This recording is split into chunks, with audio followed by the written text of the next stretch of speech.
સુરતમાં ગેસ અને એન્જિન ઓઇલના વધેલા ભાવ વધારાના વિરોધમાં ઓટો રિક્ષાના ભાડું વધારી આપવાની માંગ અને સાર્વજનિક રિક્ષા એકતા યુનિયન દ્વારા કલેક્ટરને આવેદનપત્ર આપી રજૂઆત કરાઈ હતી.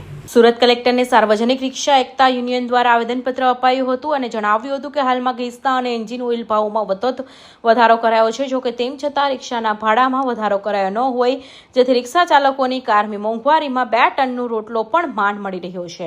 ત્યારે સુરતના રિક્ષા ચાલકોના હિતમાં ગેસ તથા એન્જિન ઓઇલના વધેલા ભાવને લઈ રિક્ષા ભાડું વધારી આપવામાં આવે તેવી માંગ કરાઈ હતી. मेरा नाम मलकान सिंह वर्मा है। मैं सार्वजनिक रिक्शा यूनियन का प्रेसिडेंट हूँ। अभी आने वाले समय में इतनी गैस की महंगाई हो गई है और धीरे धीरे होती जा रही है। इंजन ऑयल इतना डबल भाव हो गया है। खाने पीने की वस्तु महंगी हो रही है, हर चीज महंगी हो रही है, दवा गोली सब महंगा हो रहा है। लेकिन यहाँ रिक्शे का भाड़ा 10 साल से चल रहा है, वही आज भी चल रहा है। रिक्शा वाले बेचारे अपना घर परिवार चलाए या फिर अपने बच्चों को फीस देवे या रूम का भाड़ा देवे, क्या क्या करें, माँ बाप की दवा कराएं, क्या क्या करें। 500-600 रुपया मिलता, 500-600 रुपये में क्या होता है।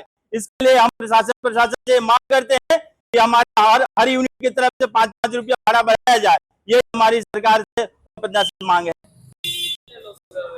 कम से कम रिक्शा यूनियन में कम से कम ये इसमें जो है, इसमें कम से कम 200 आदमी की साइन है और कम से कम 500 रिक्शा वाले तैयार है। लेकिन हमने कोई धरना प्रदर्शन का काम नहीं करने के लिए बोला है, न कोई आंदोलन करने के लिए बोला है। हम प्रशासन से मांग करते हैं, जब हमारी मांग अगर नहीं प्रशासन पूरी करेंगे तो हम रोड रास्ता में रिक्शा खड़ा करेंगे और धरना प्रदर्शन करने का काम करेंगे।